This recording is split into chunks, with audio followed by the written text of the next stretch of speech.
Good morning. Today's December the 16th.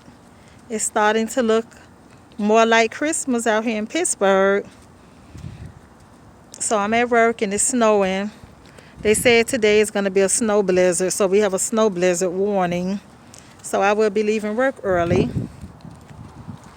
Hopefully I get out of here in time before it gets really bad.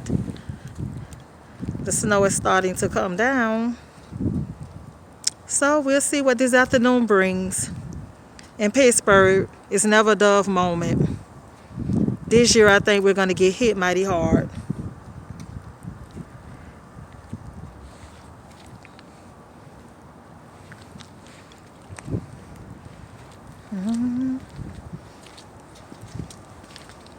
My coworker truck is starting to get filled up with snow.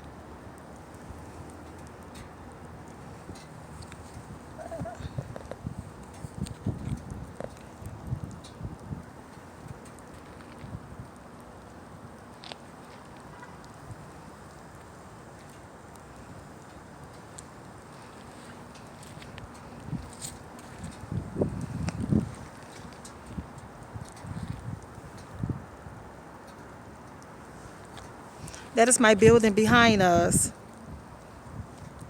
So I better get in because it's really cold out here. It's 20 degrees.